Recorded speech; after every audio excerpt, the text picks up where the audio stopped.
Hello everyone, welcome back to my YouTube channel. तो आज हम डिस्कस करने वाले हैं क्लास 10th का साइंस का chapter 2 that is acid base and salt.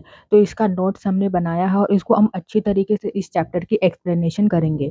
तो इस वीडियो में बने रहिए और वीडियो अच्छी लगी तो वीडियो को लाइक कीजिए, शेयर कीजिए और साथ ही साथ हमारे चैनल को भी सब्सक्राइब कर लीजिए। तो चलिए बिना किसी देरी के एसिड बेस एंड सॉल्ट इस चैप्टर को शुरू करते हैं एक्सप्लेन करना। तो सबसे पहले आप सभी को पता ही होगा कि एसिड क्या होता है। एसिड में क्या होते हैं, H+ आयंस होते हैं।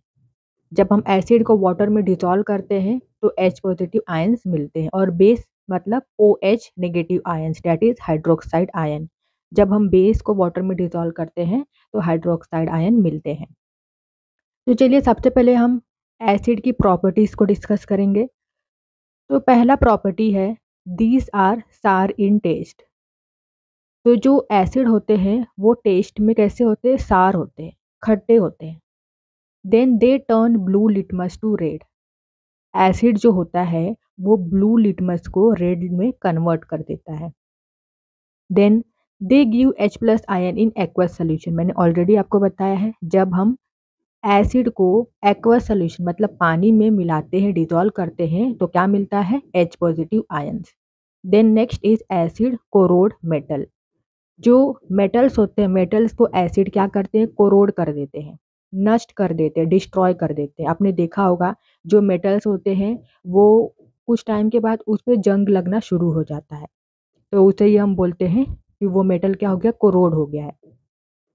तो जब भी जो मेटल होता है एसिड के कांटेक्ट में आता है तो वो क्या होता है, कोरोड हो जाता है।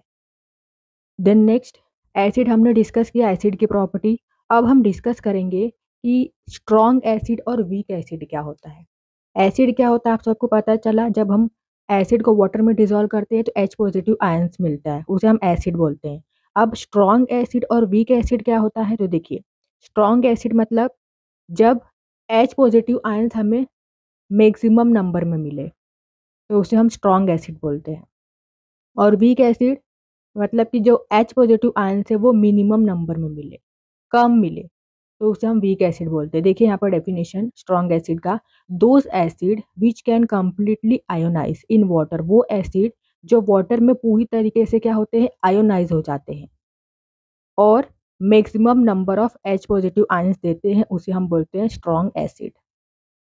वहीं पर वीक एसिड क्या होता है, तो ये ऐसा एसिड होता है जो वाटर में पूरी तरीके से आयोनाइज नहीं हो पाता है और मिनिमम नंबर में H पॉजिटिव आयंस देता है, तो इसे हम बोलते हैं वीक एसिड। देन नेक्स्ट अब देखिए स्ट्रॉन्ग एसिड के एग्जाम्पल। तो स्ट्रॉन्ग एसिड के एग्जाम्पल को लर्न करने का ट्रिक है नॉट सो हार्ड। तो यहाँ पर N स्टैंड करता है nitric acid, N stand for nitric acid. Nitric acid का फॉर्मूला क्या होता है, HNO3। Then so S stand for sulphuric acid, formula is H2SO4। Then in hard H stand for hydrochloric acid, formula is HCl। तो इस trick से आप strong acid को याद रख सकते हो। देन वीक एसिड को कैसे याद रखोगे, वीक एसिड के एग्जाम्पल। तो फादर कैन ऑलवेज पे, तो F stand for formic acid, formula is CH2O2। Then in can C stand for carbonic acid, H2CO3। Then always A stand for acetic acid, formula is CH3COOH। and P stands for phosphoric acid, formula is H2PO4। Then next is properties of base. तो acid की properties पढ़ने के बाद अब हम discuss करेंगे base की property. तो पहला प्रॉपर्टी देखिए बेस का, these are bitter in taste. तो जो बेस होते हैं वो टेस्ट में बिटर होते हैं, कड़वे होते हैं। Then they turn red litmus to blue. जो बेस होते हैं वो क्या करते हैं, रेड लिटमस को ब्लू में कन्वर्ट कर देते हैं।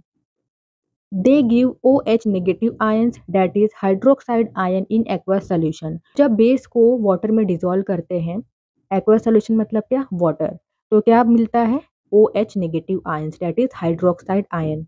Then good conductor of electricity. तो बेस क्या होते हैं, ये गुड कंडक्टर ऑफ इलेक्ट्रिसिटी होते हैं। देन नेक्स्ट अब हम डिस्कस करेंगे स्ट्रॉन्ग बेस और वीक बेस क्या होता है। तो अगर आपको स्ट्रॉन्ग एसिड और वीक एसिड समझ में आया हो तो इजीली आप खुद ही इसको समझ सकते हो। तो देखिए स्ट्रॉन्ग बेस क्या होता है, those bases which can completely ionize in water and give maximum number of OH negative ions. अब बेस है तो स्ट्रॉन्ग बेस है तो क्या मिलेगा, ज़्यादा से ज़्यादा OH नेगेटिव आयंस मिलेगा। तो यहीं पर बोला गया है कि वो बेसेस जो वाटर में पूरी तरीके से आयोनाइज हो जाए, पूरी तरीके से डिसोसिएट हो जाए और maximum number of hydroxide ion दे, उसे हम स्ट्रॉन्ग बेस बोलते हैं। वहीं दूसरी तरफ वीक बेस क्या होता है, those bases which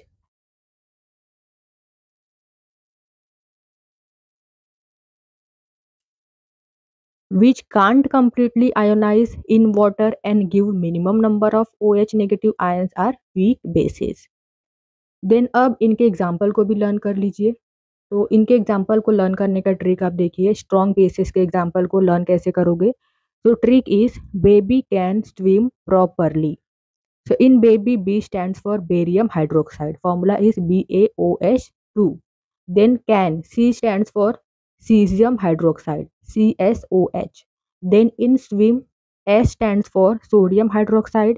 And properly, P stands for potassium hydroxide. Formula is AOH. Then weak bases को कैसे याद रखोगे, उनके एग्जाम्पल देखिए। यहाँ पर ट्रिक है, can I always love zebra.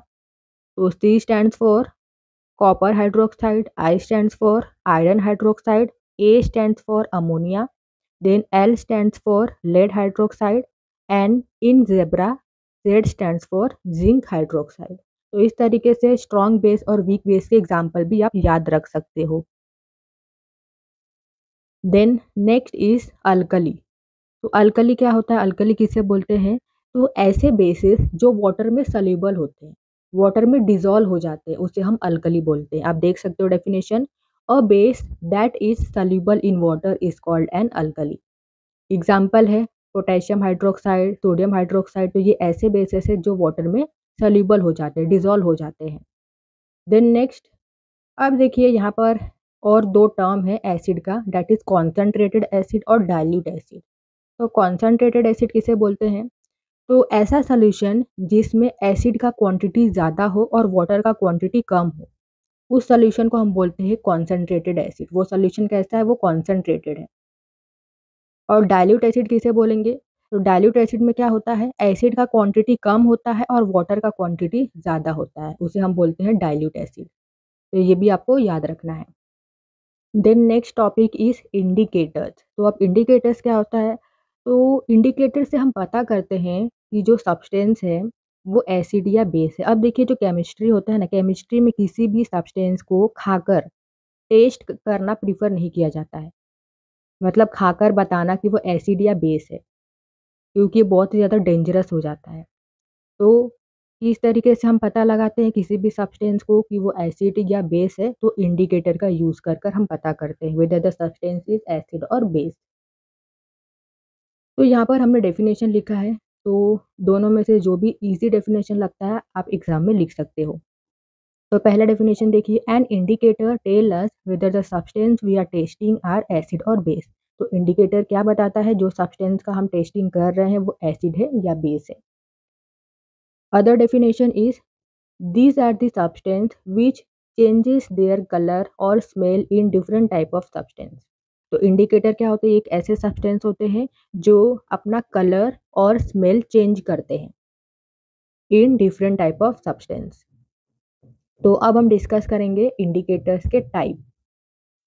So next is types of indicators. तो पहला टाइप है नेचुरल इंडिकेटर। तो नेचुरल इंडिकेटर क्या होता है, ऐसे इंडिकेटर जो हमें नेचर से मिलते हैं, प्लांट से मिलते हैं, उसे हम बोलते हैं नेचुरल इंडिकेटर। तो यहाँ पर डेफिनेशन आप देख सकते हो, those indicators found in nature in plants called natural indicator. तो नेचुरल इंडिकेटर्स यहाँ पर हमने लिए हैं लिटमस एंड टर्मरिक। तो जब लिटमस एसिड के कांटेक्ट में जाता है, जो ब्लू लिटमस होता है, ब्लू लिटमस जब एसिड के कांटेक्ट में जाता है तो ब्लू से रेड में कन्वर्ट हो जाता है। वहीं पर अगर हम यहाँ पर लेते हैं रेड लिटमस, तो रेड लिटमस जब बेस के कांटेक्ट में आता है तो वो रेड से ब्लू में कन्वर्ट हो जाता है।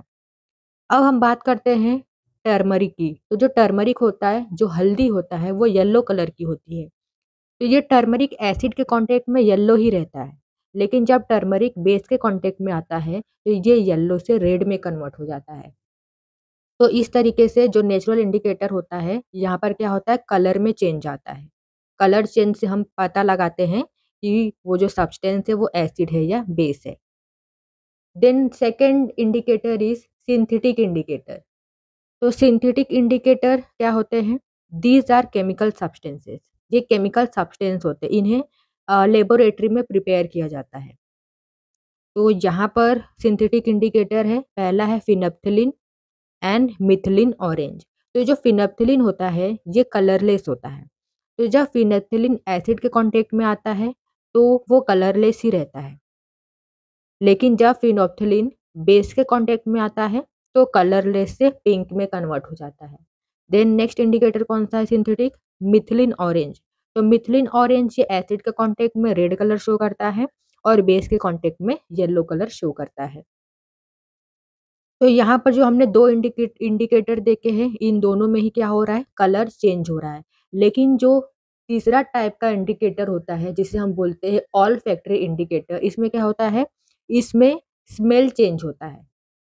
यहाँ पर देखिए, these substances have different order in acids and bases. तो ये इंडिकेटर ऐसा इंडिकेटर होता है जिसमें क्या होता है, इसमें हमें डिफरेंट ऑर्डर मिलता है। जब सब्सटेंस एसिड बेस के कांटेक्ट में आता है तो क्या होता है, उसकी स्मेल चेंज होती है। स्मेल चेंज से हम पता लगाते हैं कि वो सब्सटेंस एसिड है या बेस है।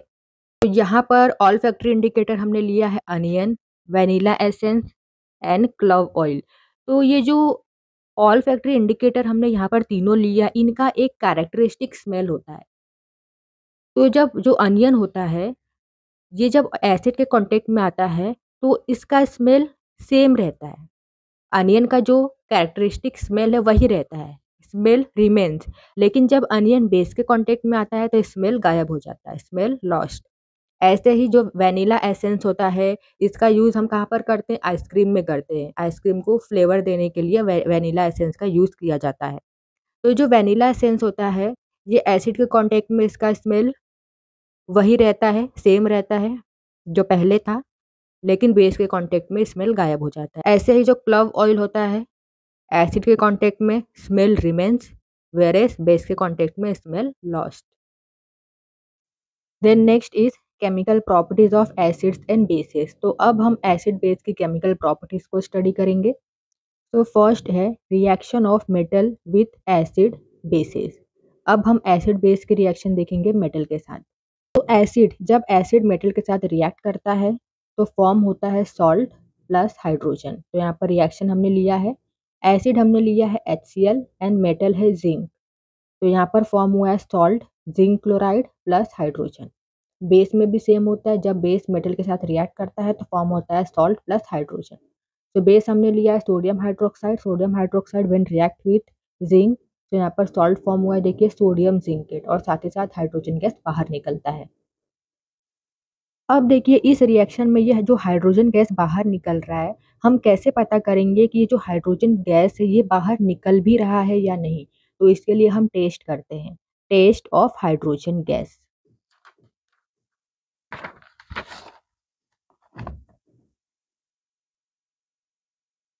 तो टेस्टिंग ऑफ हाइड्रोजन गैस, तो यहाँ पर देखिए hydrogen gas released can be tested by bringing burning candle near gas bubbles, it burst with pop sound. तो कैसे हम पता करते हैं कि हाइड्रोजन गैस निकल रहा है या नहीं? तो हम क्या करते हैं कि जो गैस निकलता है, जो गैस बबल निकल रहा है हाइड्रोजन गैस, वहाँ पर हम क्या करते हैं, एक बर्निंग कैंडल, जलती हुई कैंडल या फिर जलती हुई मैचस्टिक जो होती है ना, वो आपको लगाना है। तो क्या होगा, it burst with a pop sound, एक पॉप साउंड की आवाज़ आएगी। तो उसका मतलब क्या है कि हाइड्रोजन गैस बाहर निकल रही है। तो इस तरीके से हम हाइड्रोजन गैस की टेस्टिंग करते हैं। देन नेक्स्ट प्रॉपर्टी देखिए, केमिकल प्रॉपर्टी एसिड और बेस की। तो रिएक्शन ऑफ मेटल कार्बोनेट्स और metal hydrogen carbonates with acid and base. तो सबसे पहले हम यहाँ पर देखेंगे कि जब एसिड मेटल कार्बोनेट या मेटल हाइड्रोजन कार्बोनेट के साथ रिएक्ट करता है तो क्या फॉर्म होता है। तो यहाँ पर फॉर्म होता है salt plus carbon dioxide gas and water. तो रिएक्शन भी हमने लिया है, यहाँ पर हमने एसिड लिया है HCl। तो HCl जब यहाँ पर रिएक्ट कर रहा है metal carbonate that is sodium carbonate के साथ, तो यहाँ पर क्या फॉर्म हो रहा है, salt that is NaCl sodium chloride, and carbon dioxide gas बाहर निकलती है और साथ ही साथ वाटर फॉर्म होता है। तो यहाँ पर रिएक्शन में क्या होता है, जब भी एसिड मेटल कार्बोनेट या मेटल हाइड्रोजन कार्बोनेट के साथ रिएक्ट करता है तो salt plus CO2 plus water form होता है। तो पहला हमने रिएक्शन देखा जो एसिड मेटल कार्बोनेट के साथ रिएक्ट किया। अब दूसरा रिएक्शन देखिए, यहाँ पर एसिड रिएक्ट कर रहा है मेटल हाइड्रोजन कार्बोनेट के साथ। तो यहाँ पर क्या फॉर्म होगा, सेम प्रोडक्ट फॉर्म होगा, सॉल्ट, CO2 एंड वाटर। लेकिन अगर हम बेस की बात करें तो bases do not react with metal carbonate and metal hydrogen carbonate. तो बेस की रिएक्शन नहीं होती है मेटल कार्बोनेट और मेटल हाइड्रोजन कार्बोनेट के साथ। अब यहाँ पर देखिए जो रिएक्शन था इसमें क्या हो रहा है, कार्बन डाइऑक्साइड गैस यहाँ पर देखिए बाहर निकल रहा है। तो अब इसका हम टेस्ट करेंगे कि CO कैसे पता करेंगे कि सच्ची में ये CO2 गैस निकल रहा है या नहीं।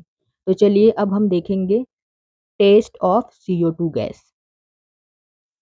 तो नेक्स्ट क्या है, टेस्टिंग ऑफ CO2 जिसे हम लाइम वाटर टेस्ट भी बोलते हैं। तो carbon dioxide can be tested by passing it through a lime water. तो ये जो CO2 गैस होता है इसको हम कैसे टेस्ट करते हैं, by passing through a lime water. तो यहाँ पर हमने लिया है लाइम वाटर, कैल्शियम हाइड्रोक्साइड को हम क्या बोलते हैं, लाइम वाटर बोलते हैं। ये कलरलेस होता है। तो जब हम इस लाइम वाटर में CO2 को पास करते हैं तो यहाँ पर फॉर्म होता है कैल्शियम कार्बोनेट जो व्हाइट कलर का प्रेसिपिटेट होता है, व्हाइट PPT। PPT मतलब क्या, प्रेसिपिटेट, और साथ ही साथ वाटर फॉर्म होता है। तो यहाँ पर ये जो फॉर्म हुआ है कैल्शियम कार्बोनेट प्लस वाटर, इसमें अब हम क्या करते हैं, एक्सेस में CO2 को पास करते हैं। जब इसमें यहाँ पर देखिए CaCO3 प्लस वाटर, इसमें जब हम एक्सेस में CO2 को पास करेंगे, एक्सेस मतलब क्या, मतलब लार्ज अमाउंट में हम CO2 को पास कर रहे हैं, तो क्या होगा, ये जो व्हाइट कलर का प्रेसिपिटेट था ना, मिल्की अपीयरेंस जो था, ये कलरलेस हो जाएगा। मतलब यहाँ पर क्या फॉर्म होगा, कैल्शियम बाइकार्बोनेट जो कि कलरलेस होता है। तो जब भी जो लाइम वाटर है वो वाइट प्रेसिपिटेट बनता है जब हम CO2 पास करते हैं। उसके बाद जब इसमें जो वाइट कलर का प्रेसिपिटेट फॉर्म हुआ कैल्शियम कार्बोनेट और वाटर, जब इसमें हम CO2 को एक्सेस में पास करते हैं तो क्या होता है, ये फिर से कलरलेस हो जाता है। मतलब कि क्या हो रहा है, CO2 गैस निकल रहा है। ठीक है, जब भी कलरलेस से मिल्की अपीयरेंस हो, फिर मिल्की अपीयरेंस से क्या हो, जब इसमें हम एक्सेस में CO2 को पास करते हैं तो फिर से ये क्या हो जाता है, कलरलेस हो जाता है। मतलब कि जो CO2 गैस है वो क्या हो, बाहर निकल रहा है। इस तरीके से हम पता करते हैं। Then next is reaction of acid and bases with each other. Acid base की रिएक्शन देखेंगे आपस में कैसी होती है। So when acid and base react with each other they form salt and water. This reaction is known as neutralization reaction. तो जब acid base आपस में रिएक्ट करते हैं तो क्या फॉर्म होता है, सॉल्ट प्लस वाटर। और ये जो रिएक्शन होता है ना, ये जो रिएक्शन होता है इसे हम बोलते हैं न्यूट्रलाइजेशन रिएक्शन। तो यहाँ पर आप देख सकते हो एसिड लिया है हमने HCl, बेस इज NaOH। तो जब एसिड बेस की रिएक्शन होती है तो फॉर्म होता है salt and water that is NaCl and H2O। Then next is reaction of metallic oxide with acid. Metallic oxide के रिएक्शन एसिड के साथ देखेंगे। तो जो मेटेलिक ऑक्साइड्स होते हैं वो बेसिक नेचर के होते हैं। तो मेटेलिक ऑक्साइड बेसिक नेचर का होता है। तो एसिड और बेस जब आपस में रिएक्ट करेंगे तो क्या फॉर्म होगा, हमने ऊपर पढ़ा है एसिड बेस रिएक्ट करके फॉर्म होता है सॉल्ट एंड वाटर। तो यहाँ पर भी क्या फॉर्म होगा, सॉल्ट एंड वाटर। तो यहाँ पर आप देख सकते हो, यहाँ पर हमने एसिड लिया है HCl and metallic oxide is calcium oxide. तो ये जो मेटेलिक ऑक्साइड है बेसिक नेचर का होता है। तो एसिड बेस आपस में रिएक्ट करके क्या फॉर्म करते हैं, सॉल्ट एंड वाटर। तो यहाँ पर फॉर्म हुआ है salt that is calcium chloride and water. Then next is reaction of non metallic oxide with base. अब नॉन मेटेलिक ऑक्साइड जो होते हैं वो एसिडिक नेचर के होते हैं। तो एसिड प्लस बेस क्या मिलेगा, सॉल्ट एंड वाटर। तो यहाँ पर रिएक्शन हमने लिया है कैल्शियम हाइड्रोक्साइड, ये है base, and non metallic oxide हमने लिया है CO2। Non metallic oxide acidic nature के होते हैं। तो एसिडिक, एसिड प्लस बेस क्या मिलेगा, सॉल्ट एंड वाटर। तो कैल्शियम कार्बोनेट मिला है और water. Then next acid and bases in water solution. तो अब यहाँ पर हम डिस्कस करेंगे एसिड और बेस जब वाटर के साथ डिजोल्व होते हैं तो क्या फॉर्म होता है। तो सबसे पहले एसिड देखिए, एसिड के अंदर क्या होता है, H पॉजिटिव आयंस होता है। Acids have H positive ions inside. तो यहाँ पर H पॉजिटिव आयंस है, तो ये जब वाटर के साथ कंबाइन करेंगे तो क्या फॉर्म होगा, हाइड्रोनियम आयन। जैसे यहाँ पर हमने एक रिएक्शन लिया है, यहाँ पर हमने लिया HCl, ये है एसिड। तो एसिड को जब हम वाटर में डिसॉल्व करेंगे तो ये देखिए जो HCl है ये डिसोसिएट हो जाएगा H प्लस और Cl माइनस में। तो जो H प्लस और ये जो वाटर है ये मिलकर क्या बना लेंगे, हाइड्रोनियम आयन, और जो Cl नेगेटिव था वो यहाँ पर आ गया। तो अब यहाँ पर ये जो H पॉजिटिव आयंस होता है, ये जो H पॉजिटिव आयंस होता है ये अकेले एग्जिस्ट क्यों नहीं करता है, ये क्यों कन्वर्ट हो जाता है वाटर के साथ कंबाइन करके हाइड्रोनियम आयन में, क्योंकि जो H पॉजिटिव आयंस होता है वो अकेले एग्जिस्ट नहीं करता है। H positive ions can not exist alone, they exist as H3O positive ion that is hydronium ion. तो ये पॉइंट बहुत ही ज़्यादा इंपॉर्टेंट है। Then next is bases. So bases when dissolved in water gives OH negative ion. तो starting में मैंने already आपको बताया था, बेसिस जब वाटर में डिजोल्व होते हैं तो क्या मिलता है, हाइड्रोक्साइड आयन। तो रिएक्शन हमने लिया है NaOH प्लस वाटर, जब बेस को वाटर में डिजोल्व करते हैं तो यहाँ पर देखिए ये स्प्लिट हो गया Na positive and hydroxide ion, यहाँ पर हमें क्या मिला है, OH negative ions. Then next topic है यूनिवर्सल इंडिकेटर। तो यूनिवर्सल इंडिकेटर क्या होता है, it is a mixture of several indicator which show different colour at different concentration of H positive ions in this solution. तो बहुत सारे indicator का mixture होता है ये, जो कि अलग अलग कलर शो करता है H पॉजिटिव आयंस के अलग अलग कंसंट्रेशन पर उनके सोल्यूशन में। यूनिवर्सल इंडिकेटर पीएच को कहा जाता है। पीएच का फुल फॉर्म क्या होता है, पावर ऑफ हाइड्रोजन और पोटेंशियल ऑफ हाइड्रोजन। तो यहाँ पर हमने ड्रॉ किया है पीएच स्केल।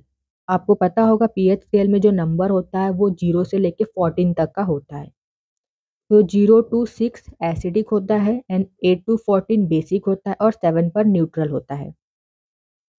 मतलब कि यहाँ पर हम बोल सकते हैं कि वो सब्सटेंस जिसका पीएच वैल्यू 7 से कम है वो एसिडिक होता है, और वो सब्सटेंस जिसका पीएच वैल्यू 7 से ज़्यादा है वो बेसिक होता है, और वो सब्सटेंस जिसका पीएच वैल्यू एग्जैक्ट 7 है वो न्यूट्रल होता है। और यहाँ पर एक और पॉइंट आ जाता है कि अगर जो सब्सटेंस है उसका जो पीएच वैल्यू हो जितना ज़्यादा कम रहेगा वो उतना ही ज़्यादा एसिडिक होगा। और अगर हम बेस की बात करें तो वो सब्सटेंस जिसका पीएच वैल्यू जितना ज़्यादा रहेगा उतना ज़्यादा वो बेसिक होगा। तो ये भी आपको याद रखना है। और साथ ही साथ में मैंने ऑलरेडी आपको बता दिया, यहाँ पर लिखा हुआ भी है, if a substance has pH value less than 7 then it is called acidic. If a substance has pH value greater than 7 then it is called basic. Then if the pH value of substance is from the exact 7 then it is called neutral and salt. ठीक है, neutral या फिर हम उसे salt भी बोलते हैं। Then next is importance of pH in our daily life. तो पहला पॉइंट है, our body works effectively between the pH 7 to 7.8। तो जो हमारी बॉडी होती है, ह्यूमन बॉडी, वो इफेक्टिवली वर्क करती है पीएच 7 to 7.8 में। अगर इसमें कुछ चेंजेस होता है तो हमारी बॉडी इफेक्टिवली वर्क नहीं करती है। Then next, pH of rain less than 5.6 called acid rain. जो रेन होता है, रेन वाटर, अगर उसकी पीएच 5.6 से कम है तो उसे हम एसिड रेन बोलते हैं। तो with the help of pH हम क्या कर सकते हैं, हम पता लगा सकते हैं कि जो वाटर है वो कंटेमिनेटेड है या नहीं। देन थर्ड देखिए, थर्ड इम्पोर्टेंस क्या है, tooth decay starts when pH of mouth become less than 5.5। तो जब पीएच 5.5 से कम होता है तो जो हमारे टूथ होते हैं, दांतों का खराब होना शुरू हो जाता है। तो पीएच की मदद से हम अपने दांतों को खराब होने से बचा सकते हैं, प्रिवेंट कर सकते हैं। Then next, plant need specific pH for their healthy growth. तो जो प्लांट्स होते हैं उनको अपने हेल्दी ग्रोथ के लिए स्पेसिफिक पीएच चाहिए रहता है। तो हम पर्टिकुलर प्लांट की पीएच या सॉइल का पता लगाकर पर्टिकुलर प्लांट की अच्छी ग्रोथ करवा सकते हैं। Then next is salt. तो सॉल्ट क्या होता है, salt is an ionic compound form by the neutralization reaction. तो सॉल्ट आयोनिक कंपाउंड होते हैं जो कि न्यूट्रलाइजेशन रिएक्शन से फॉर्म होते हैं। न्यूट्रलाइजेशन रिएक्शन क्या होता है हमने ऑलरेडी डिस्कस किया है। जब एसिड बेस रिएक्ट करते हैं तो क्या फॉर्म होता है, सॉल्ट एंड वाटर। इसी रिएक्शन को हम न्यूट्रलाइजेशन रिएक्शन बोलते हैं। तो रिएक्शन भी हमने लिखा हुआ है। अब देखिए जो NaCl होता है ये कॉमन सॉल्ट होता है जो किचन में यूज किया जाता है। इसके अलावा अदर सॉल्ट जैसे KCl हो गया, potassium chloride, calcium chloride. Then next chemical from salts. Salts के केमिकल, तो यहाँ पर पहला है sodium hydroxide, second is bleaching powder, third is baking soda, fourth is washing soda and fifth is plaster of Paris. तो इन सभी को हम एक एक करके डिस्कस करेंगे। तो first one is sodium hydroxide. Sodium hydroxide को हम कॉस्टिक सोडा भी बोलते हैं। केमिकल फॉर्मूला होता है इसका NaOH। तो सोडियम हाइड्रोक्साइड कैसे फॉर्म होता है, कैसे प्रिपेयर किया जाता है? So when electricity passed through an aqua solution of NaCl it decompose to form NaOH। तो जब हम NaCl के एक्वस सॉल्यूशन के थ्रू इलेक्ट्रिसिटी को पास करते हैं तो क्या फॉर्म होता है, सोडियम हाइड्रोक्साइड। तो रिएक्शन आप देख सकते हो, यहाँ पर हमने रिएक्शन लिखा है। यहाँ पर हमने लिया है aqueous solution of NaCl plus water, तो इसे ही हम बोलते हैं एक्वस सॉल्यूशन ऑफ NaCl। तो इसमें जब इलेक्ट्रिसिटी को पास किया जाता है तो क्या होता है, फॉर्म होता है sodium hydroxide plus chlorine gas और हाइड्रोजन गैस बाहर निकलते हैं। तो ये जो क्लोरीन गैस होता है ये एनोड पर रिलीज होती है। कहाँ पर रिलीज होती है, एनोड पर। ये क्लोरीन गैस रिलीज होती है एनोड पर। और जो हाइड्रोजन गैस है ये कहाँ पर रिलीज होती है, ये रिलीज होती है कैथोड पर। और ये जो सोडियम हाइड्रोक्साइड है ये फॉर्म होता है कैथोड के पास में। ठीक है, कैथोड के पास में ये फॉर्म होता है सोडियम हाइड्रोक्साइड। देन अब हम डिस्कस करेंगे यूजेस। सोडियम हाइड्रोक्साइड जिसे हम कॉस्टिक सोडा भी बोलते हैं, इसका यूज देख लेते हैं कहाँ कहाँ पर इसका यूज किया जाता है। तो it is use to make soaps and detergent. तो सोप डिटर्जेंट बनाने में इसका यूज़ किया जाता है। देन पेपर मैन्युफैक्चर में इसका यूज़ किया जाता है। ऑयल रिफाइनिंग में इसका यूज़ किया जाता है। देन PVC मैन्युफैक्चर में इसका यूज़ किया जाता है। Then it is also use as a pesticide. ठीक है, कॉस्टिक सोडा को एज अ पेस्टिसाइड भी यूज़ किया जाता है। Then second is bleaching powder. तो ब्लीचिंग पाउडर का फॉर्मूला होता है CaOCl2। So it is produce by the action of chlorine और ड्राई स्लेक्ट लाइम। तो जब स्लेक्ट लाइम में हम क्या करते हैं, क्लोरीन गैस को पास करते हैं तो फॉर्म होता है ब्लीचिंग पाउडर। तो यहाँ पर हमने लिया है स्लेक्ट लाइम, कैल्शियम हाइड्रोक्साइड को हम स्लेक्ट लाइम बोलते हैं। तो इसमें हम क्या करते हैं, क्लोरीन गैस को गुजारते हैं, क्लोरीन को पास करते हैं, क्लोरीन गैस को पास करते हैं तो फॉर्म होता है CaOCl2 प्लस वाटर। तो ब्लीचिंग पाउडर का यूजेस देख लेते हैं कहाँ कहाँ पर इसका यूज किया जाता है। Bleaching cotton and linen in industries. तो जो कपड़े की इंडस्ट्रीज होती है, कॉटन लिनन को ब्लीच करने के लिए यूज किया जाता है। Then bleaching wood pulp in paper factories. तो जो वुड पल्प यानी कि लकड़ी होती है जिससे पेपर बनाया जाता है, उसके पल्प को ब्लीच यानी कि साफ करने के लिए इसका यूज किया जाता है। Then next oxidizing agent in chemical industries. तो केमिकल इंडस्ट्रीज होती है उसमें ऑक्सीडाइजिंग एजेंट के तौर पे भी इसका यूज किया जाता है। Then next disinfecting drinking water. Disinfecting का मतलब क्या होता है, प्योर, शुद्ध करने के लिए, ड्रिंकिंग वाटर को प्योर करने के लिए ब्लीचिंग पाउडर का यूज किया जाता है। Then next is baking soda. So baking soda का केमिकल फॉर्मूला होता है NaHCO3। बेकिंग सोडा कैसे फॉर्म होता है, तो यहाँ पर देखिए कैसे प्रिपेयर किया जाता है। NaCl वाटर CO2, इसमें क्या करते हैं, अमोनिया को जब हम ऐड करते हैं तो फॉर्म होता है sodium chloride and sodium bicarbonate, या इसे हम सोडियम हाइड्रोजन कार्बोनेट भी बोलते हैं, बेकिंग सोडा भी बोलते हैं। प्रॉपर्टीज देखते हैं। It is mild non corrosive base. तो ये कैसे होते हैं, बहुत ही ज़्यादा सॉफ्ट होते हैं और ये लंबे समय तक चलते हैं, ये जल्दी ख़राब नहीं होते। Then when it is heated during cooking. अब बेकिंग सोडा को हम कुकिंग के दौरान भी यूज़ करते हैं, कुकिंग पर्पज़ के लिए भी यूज़ करते हैं। तो जब हम बेकिंग सोडा को हीट करते हैं तो देखिए यहाँ पर हमने लिया है sodium bicarbonate that is baking soda. तो इसको जब हम हीट करते हैं तो यहाँ पर देखिए फॉर्म होता है sodium carbonate, water and carbon dioxide gas निकलता है।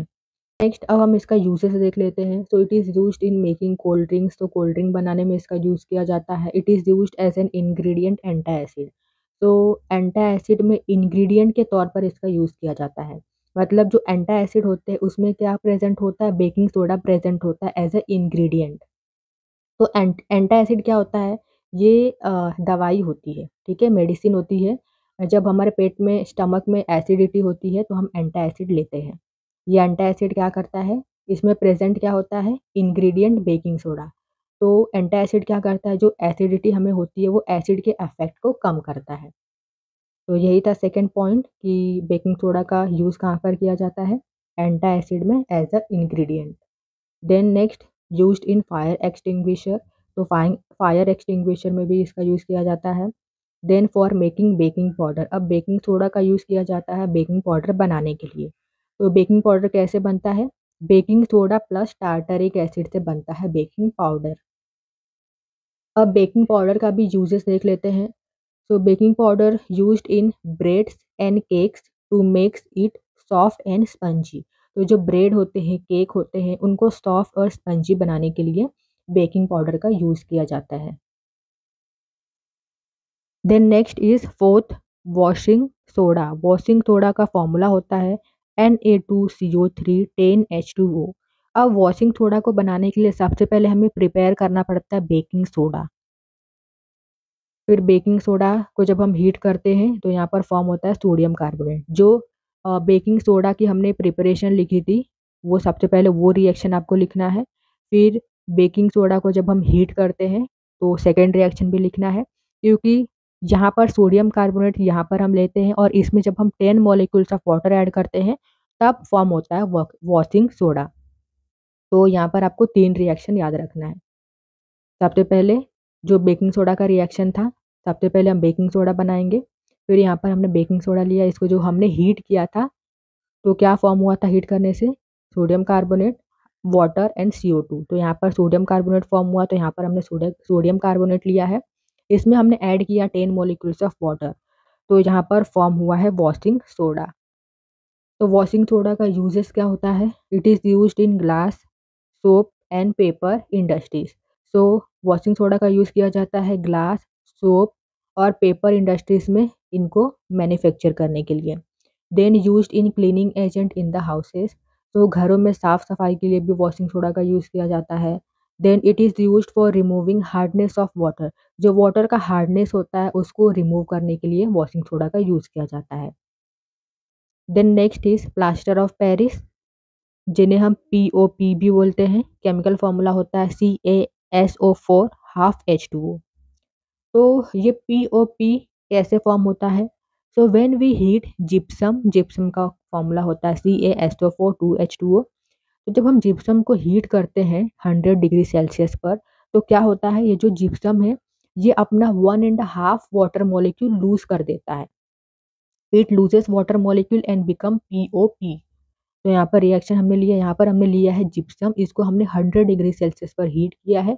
तो ये जो जिप्सम है ये अपने 1.5 वाटर मॉलिक्यूल लूज कर देता है और यहाँ पर फॉर्म होता है CaSO4 half H2O, that is POP, plaster of Paris.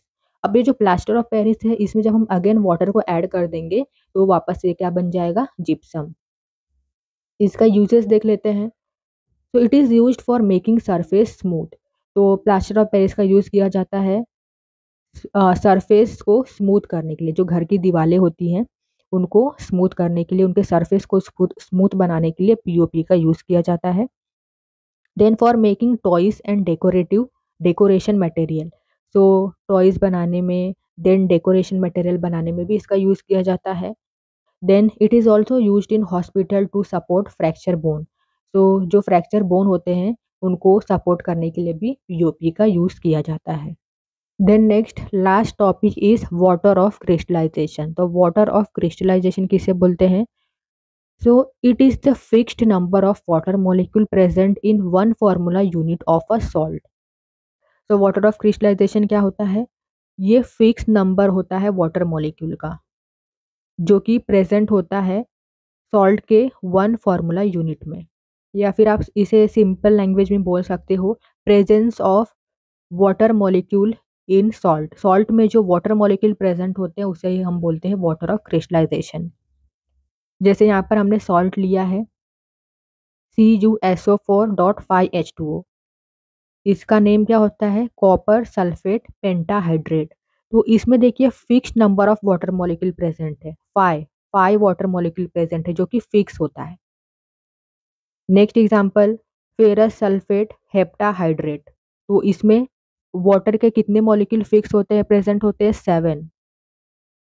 ये जो सॉल्ट का 1 फार्मूला यूनिट है, इसमें 7 वाटर के मॉलिक्यूल प्रेजेंट होते हैं जो कि फिक्स होते हैं। जिंक सल्फेट हेप्टाहाइड्रेट में, इसमें भी 7 वाटर के मॉलिक्यूल प्रेजेंट होते हैं जो कि फिक्स होते हैं। तो वाटर ऑफ क्रिस्टलाइजेशन किसे बोलते हैं, जो जो वाटर मॉलिक्यूल होता है फिक्स नंबर में जो कि सॉल्ट में प्रेजेंट होता है उसे ही हम बोलते हैं वाटर ऑफ क्रिस्टलाइजेशन। तो ये था एसिड बेस सॉल्ट की फुल एक्सप्लेनेशन वीडियो। तो वीडियो अच्छी लगी है तो वीडियो को लाइक कीजिए, शेयर कीजिए और हमारे चैनल को सब्सक्राइब ज़रूर करिए। Thank you so much for watching this video.